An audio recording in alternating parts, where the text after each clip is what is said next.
Good evening students, class 12 की mathematics vector algebra exercise 10.3 question number 15। यहां कह रहा है if the vertices a b c of a triangle abc are 1 2 3 and negative 1 0 0 and 0 1 2 respectively, then find angle abc।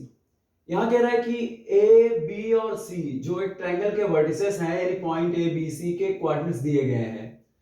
तो एक rough figure से आप बनाते हैं तो रफ फिगर कुछ ऐसे बनेगा। मान लिया कि ए है, ये बी है और ये सी है। कंपोनेंट सबका यहां पर दिया गया है। ए का कहा है कि 1 है, 2 है, 3 है और बी का भी कंपोनेंट्स दिया गया है -1 0 0 और सी के लिए 0 1 और 2 ऐसे दिया गया है। ऐसा करते हैं, अगर ये पॉइंट है तो इसका पोजीशन वेक्टर निकाल लेते हैं ओरिजिन के रेस्पेक्ट में। तो यहां पर देखिए इसको सॉल्व कैसे करेंगे। फिर जब हमें पोजीशन वेक्टर पता चल जाएगा तो ये वेक्टर बी ए को निकाला जा सकता है, बी ए को वेक्टर, और फिर बीसी वेक्टर निकाल लेंगे। इसी के बीच में तो एंगल बन रहा है। तो सबसे पहला काम ओरिजिन के रेस्पेक्ट में पोजीशन वेक्टर निकालते हैं। पोजीशन वेक्टर के बारे में हमने आपको बताया हुआ है, पीछे रिकॉर्डेड वीडियो की, आप देखिए समझ में आएगा। तो इसके लिए हम मान लेंगे let O be the origin. हमने मान लिया कि यहां पर ओरिजिन है, ओ ओरिजिन है, इसलिए पोजीशन वेक्टर ऑफ ए ओ ए से डिनोट होगा। मतलब पॉइंट ए का पोजीशन वेक्टर को ओ ए कहेंगे। और पॉइंट ए के कोऑर्डिनेट्स यहां पर क्या है, यानी पोजीशन वेक्टर कंपोनेंट्स हो गए 1 2 3। तो ये हो गया i cap plus 2 j cap plus 3 k cap. अब उसके बाद O B, vector O B निकालते हैं।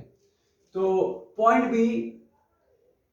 बी का पोजीशन वेक्टर को ओबी से डिनोट किया जाएगा और इसके कोऑर्डिनेट्स जो है पॉइंट बी के -1 0 0 दिया है, यानी पोजीशन वेक्टर बी का पोजीशन वेक्टर ओबी के कंपोनेंट्स यहां क्या है -1 0 0।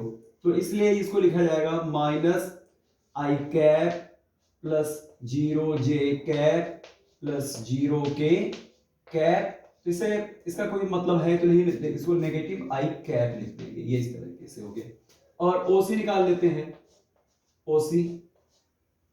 अब सी ये है, पॉइंट सी का कोऑर्डिनेट सी है, तो वेक्टर ओसी यानी ओ सी का पोजीशन वेक्टर ओसी के लिए हो जाएगा 0 आई कैप प्लस 1 जे कैप प्लस 2 के कैप। तो इसे भी, इसका कोई मतलब नहीं है, केवल इसको लिख लेंगे जे कैप प्लस 2 के कैप।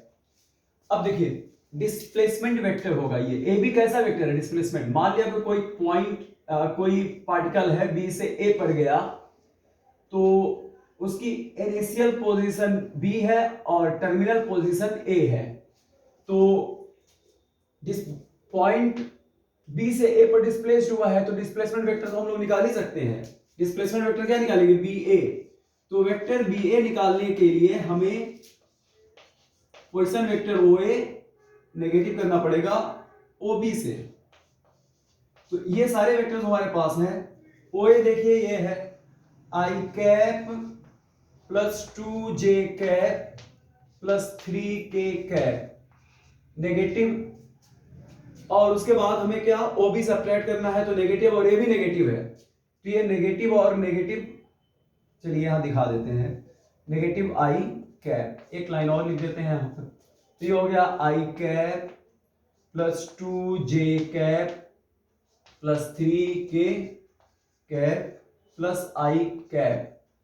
तो इस तरीके से कुछ ये हो जाएगा, ये तो जुड़ गया 2 आई cap plus 2 j cap plus 3 k cap. एक मिनट देख लें, आपको दिख रहा है उधर किनारे?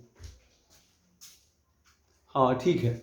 चलिए अब हमें किसकी जरूरत पड़ेगी, बीसी की।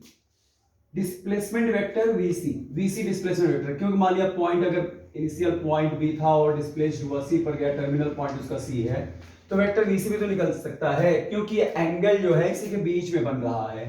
तो वीसी चाहिए हमें। आइए वीसी निकाल लेते हैं, वेक्टर वीसी। तो वीसी के लिए क्या करेंगे, टर्मिनल पॉइंट उसका क्या है सी, तो वेक्टर ओसी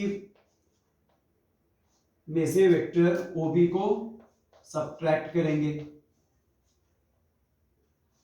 तो OC क्या है? OC तो ये है J cap plus 2K cap, और उसके बाद नेगेटिव OB वही I है, तो I और ये माइनस और माइनस इसको प्लस कर देंगे और ये हो गया I कैप। तो यहाँ तो I का कोएफिशिएंट 0 है, तो इसलिए I कैप 0 हो गया, और प्लस J कैप हो जाएगा और प्लस 2K कैप। बस अब ये क्या रह गया? आपको पता चल गया है, ये VC वेक्टर हो गया और ये हो गया। अब मान लेते हैं इसके बीच एंगल जो है किसके बीच? VC के बीच और BA और वेक्टर VC के बीच एंगल ABC है। तो यहां लिख लेते हैं। तो ऐसा करते हैं, हम इसको ऊपर इरेज करके हम आगे लिखेंगे।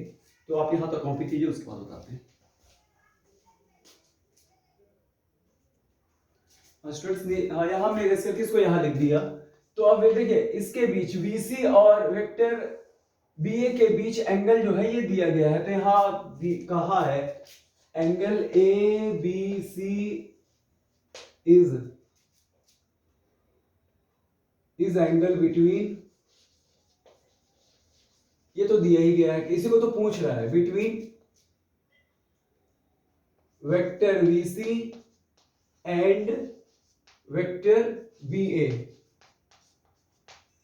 तो अब तो हम लोग निकाल सकते हैं कॉस ट्रायंगल ABC लिख सकते हैं इसकी जगह पर। तो ये तो होगा vector BC dot product of vector BA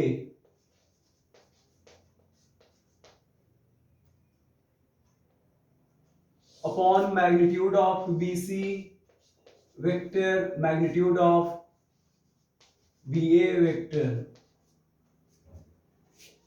देखिए BC क्या है? I cap plus J cap plus 2K cap, उसके बाद डॉट प्रोडक्ट BA वेक्टर है 2I cap plus 2J cap plus 3K cap. और इसके बाद अब इसका देखिए मैग्नीट्यूड सीधा लिखते हैं डायरेक्ट। मैग्नीट्यूड ऑफ BC है तो स्केलर कंपोनेंट्स 1 का स्क्वायर प्लस 1 का स्क्वायर प्लस 2 का स्क्वायर, ये हो गया। उसके बाद इसका भी निकाल लेते हैं BA का, 2 का स्क्वायर प्लस 2 का स्क्वायर प्लस 3 का स्क्वायर। आई डॉट प्रोडक्ट करते हैं, I का I के साथ करेंगे तो ये मिलेगा केवल 2, क्योंकि 1 हो जाएगा, और J के साथ डॉट प्रोडक्ट जैसा करते आए हम लोग सीखे हुए हैं। तो ये हो गया 2, और फिर इसका हो जाएगा प्लस 6, और यहां पर देखिए इसको सॉल्व कर लेते हैं। तो 2 का 4 5 6 रूट 6, ये तो रूट 6 हो गया। फिर इधर देख लेते हैं,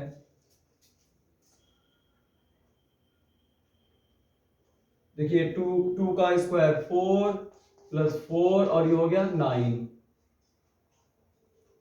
17 रूट 17 आया। इसको सॉल्व कर लेते हैं। तो ये तो हो जाएगा 6 to 8 to 10, ये हो गया 10 और अपॉन 100, इसका ऐसे मल्टीप्लाई कर देते हैं, 102 आएगा। तो इस तरह से हमारे पास क्या निकल आया? कॉस निकल गया। कॉस एंगल यानी cos angle ABC, cos angle ABC हमने निकाल लिया। तो ये निकला 10 अपॉन अंडर रूट 102। बस अब क्या करना है, केवल एंगल ही तो बताना है। एंगल बताना है तो इसके लिए थोड़ा जगह यहां नहीं है, यहां लिख दे रहे हैं भाई। इनवर्स की डिफिनीशन से angle ABC cos cos inverse हो जाएगा, cos inverse 10 upon under root 102, ये इस तरीके से यही आया। तो इनवर्स में लिख दिया, आंसर वहां लिख दिया गया है, ठीक है।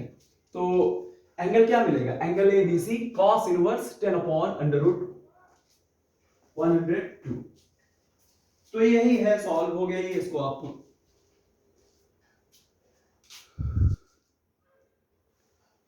आप समझ लीजिए, एक मिनट, इसको ऐसा करते हैं, यही लिख देते हैं, ठीक है, यही लिख दे रहे हैं ऐसे करके कि एंगल ए बी सी जो होगा वो मिलेगा cos inverse 10 upon under root 102।